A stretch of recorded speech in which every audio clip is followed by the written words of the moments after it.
waxaan rabaa inaan kula wadaago afar sifo uu leeyahay madaxweyne maxamed cabdullaahi farmaajo aysan lahayn madaxdii ka horeysay ee hore dalkan usoo hogaamisay. hadda waxaad ogaataa ma ka hadlayo shakhsiyan wuxuu asaga yahay, waxaan ka hadlayaa waxa ay tahay hogaaminta wanaagsan ee uu leeyahay xagga iyo siyaasadda inuu hogaamiyo Soomaaliya. waxaan rabaa inaan kula wadaago afar sifo oo muhiim ah inaad ogaato, ayaan jecelahay inaan kula wadaago fiidiyowgani. laakiin waxaan ku xasuusinayaa inaad ogaato waa madaxweynihii ugu horeeyay ee Soomaaliya ee loo soo baxo waliba shacabkiisa ay u soo wada baxaan dhammaantooda. markii laga reebo dadka qabyaaladu madaxa ka degneed xilligaasi, laakiin gadaal ka ogaaday madaxweyne maxamed cabdullaahi farmaajo inuu yahay ninka kaliya maanta leh hogaaminta wanaagsan in dal xaaladaad aragteen ku jirto inuu hogaamiyo. waxaan rabaa inaan kula wadaago afartan sifo. sifada ugu horeysa inaan kuu soo qabto, laakiin aan kaa dhexgalay fiidiyowgan la garay oo la wadaag saaxiibadaada si uu ogaado xaqiiqda saxda ah ee maanta dalkeena uu ku leeyahay madaxweyne maxamed cabdullaahi farmaajo. kow waa sunta ka ilmeysiisa cadowga Soomaaliya.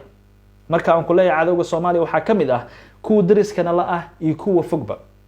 waa ninka kaliya maanta ee ka adkaaday cadowga ee leedahay Soomaaliya, waliba dadka Soomaalida u soo bandhigay cadowga saxda ah ee Soomaaliya ee leedahay maanta. labo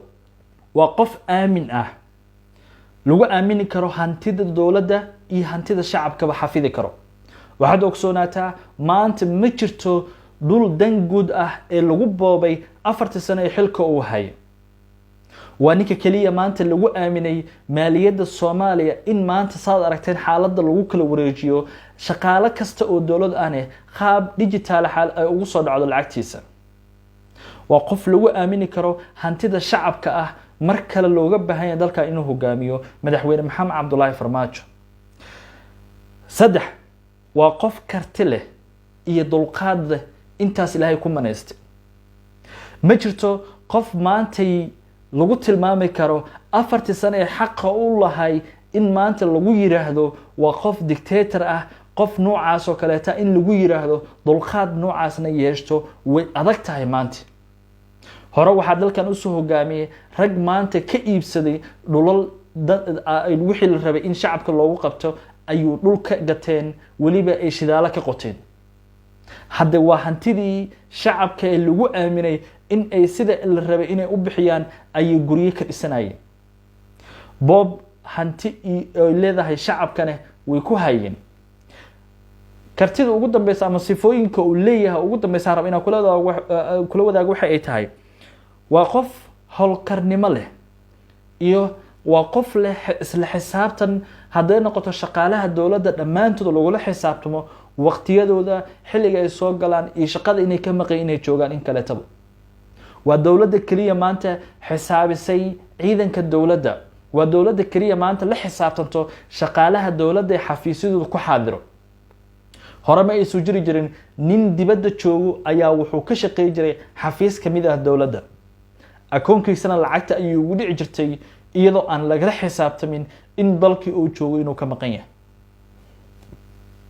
waxaan rabaa sidoo kale inaan kula wadaago waxqabadka uu leeyahay aysan lahayn madaxdii ka horeysay dalka oo soo hogaamisay. waxaan rabaa inaan kula wadaago afar sifo oo muhiim ah inaad ogaato, ayaan rabaa inaan kala wadaago fiidiyowgan hadduu alid insha Allah. kow wuxuu wax ka bedelay siyaasadda arrimaha dibadda iyo midda gudaha. waa waxaan wada aragno maanta noo muuqdaan. awal Soomaaliya waxaa lagu heejiray fargelin xagga iyo dibadda kaga timaado, laakiin maanta waxa baawarkii awood la siiyay ninka maanta u fadhiyo Soomaaliya arrimaha dibadda ayaa maanta wuxuu awood u leeyahay inuu dalka ka ceeriyo ninka maanta dhibaatada ku haya Soomaaliya. tusaale haddaan kugu soo qaato wasiirka arrimaha dibadda u fadhiyo Soomaaliya Maxamed Cabdirasaaq wuxuu si toos ah wadankan ugu ceeriyay ninkaad wada aragteen ee la yiraahdo u fadhiyo xagga iyo midowga Afrika Soomaaliya safiirka xogeenkan ahay u fadhiyo Soomaaliya ayuu si cad kaga ceeriyay, isagoo loo siiyay awood ah inuu maan dalkan ka ceeri karo nin kastoo fargelin ku haya siyaasadda arrimaha gudaha ee Soomaaliya. halkaas aan uga gudubno qodobka labaad aan rabo inaan kuu sheego waxay tahay in Soomaaliya loo madax baneeyay arrimaheeda. awal hore waxaa jiri jirtay in dad kamid ah wadamada dariskeena ah inay ka taliyaan madaxtooyada amar walbana ka soo baxay madaxtooyadana in ay qayb ka lahaadaan waa sidaad hore u soo wada aragteen waana u joogna marqaati ayaana ka ahay taas waxba yaan la isku qarqarin arintee waa wax sax ah oo jiro in Soomaaliya maanta loo madax baneeyay arimaheeda wax walba haday gudaha tahay haday dibadda tahayba waa dawladda kaliya maanta noo keentay in maanta nolol fuliyo wax kasta aan dibadda uga baahanahay iyo wax kasta aan gudaha uga baahanahay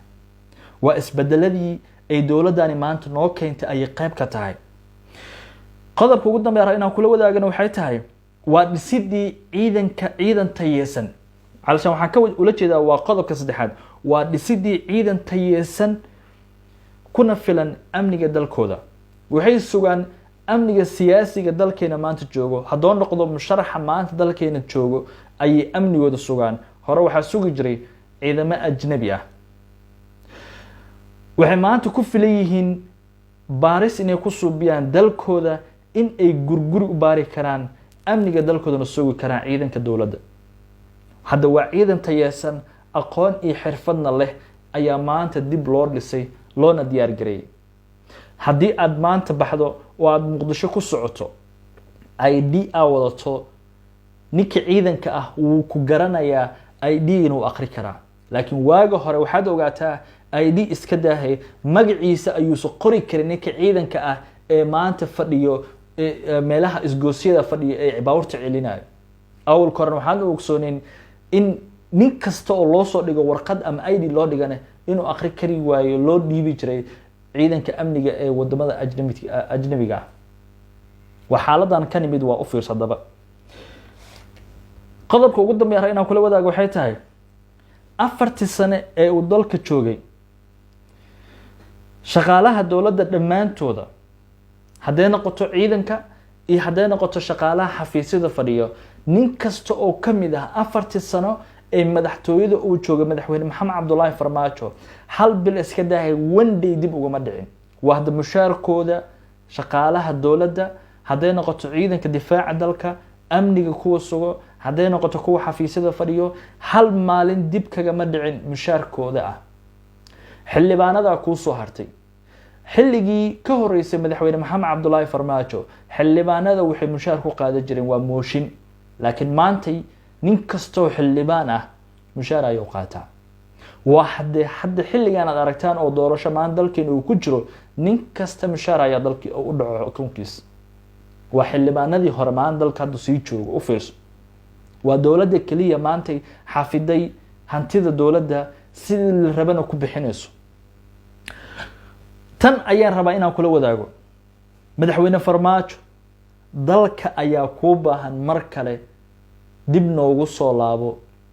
reality ama xilliga saxda ah dalka mar kale ayuu kuugu baahan yahay sidii hore iska wanaagsan ayuu dalku kuugu baahan yahay waxaynu u baahannahay madaxweyne inaad maantay noo suubiso dhaqaalaha ugu weyn ee Soomaaliya waliba sidii aad dhalinyarta maanta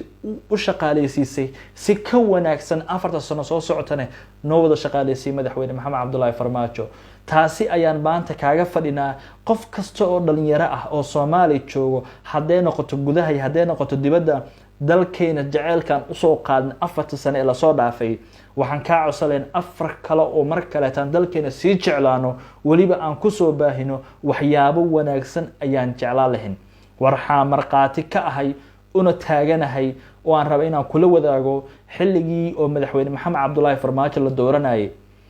xilligii ka horeysay iyo xilligii ka dambeeyaba wallahi inaan garanayn qabiilka oo ahay madaxweyne Maxamed Cabdullaahi Farmaajo waxa marqaati igaga ah waa hooyaday intii la dhalatay ayay og madaxweyne Maxamed Cabdullaahi Farmaajo kuma taageero qabiilka uu yahay iyo qofka uu yahay ee siyaasadiisa wanaagsan iyo hogaaminta wanaagsan ayaan ku taageersanahay madaxweyne Maxamed Cabdullaahi Farmaajo waxaan u fadhiyay subax ilaa habeenkii la dooranayay ayaan u fadhiyay madaxweyne Maxamed Cabdullaahi Farmaajo waxaan ku faraxsanahay inuu soo baxo si aan u jeclaay weligii madaxda dalka hore u soo martay inaan u jeclaan qof kasta oo dhalinyaro maanta naga mid ah saas ayuu ahay saas ayaana laga doonayaa maanta